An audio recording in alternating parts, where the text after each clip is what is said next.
चतुर्भुज जगन्नाथ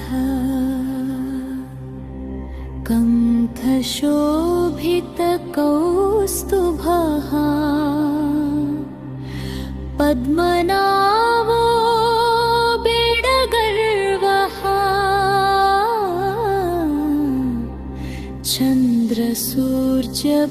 चन्द्रसूर्यविलोचनः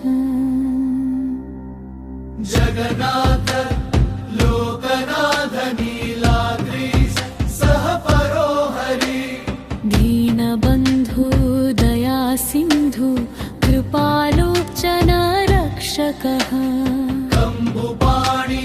चक्रपाणि पद्मनाभो नरोत्तमः जगतां पालको भयापि सर्वराजो भयापि सर्वराजो रावो रावो चक्रभूपस्य भूपति नीलाद्रिः बद्रीनाथश्च अनन्तः पुरुषोत्तमः तार्क्ष्योऽध्यायो कल्पतरुः विमलप्रीतिवर्धनः बलभद्रो वासुदेवो माधवो मधुसूदनः नयतारिः कुण्डोरिः बन्धोरिः बन्धोरिः बन्धोरिः बन्धोरिः तुष्णी वंशो मुरारि कृष्ण केशव श्रीराम सच्चिदानन्दः गोविन्दः पौरोमेश्वरो विष्णुर्विष्णुर्मोह विष्णुर् प्रवः विष्णुर्महेश्वरः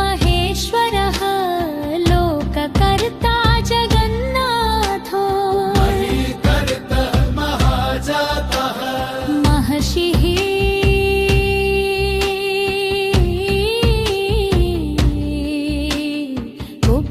कोपिलाचार्युः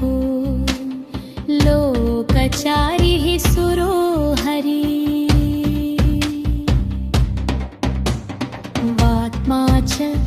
जीवपालश्च सुराः संसारः पालकः एको मेको मम प्रियो ब्रह्मः वादिमहेश्वरः द्विभुजोश्च चतुर्बाहो शतबाहु सहस्रः पद्मपत्र विशालाक्ष पद्मगर्भ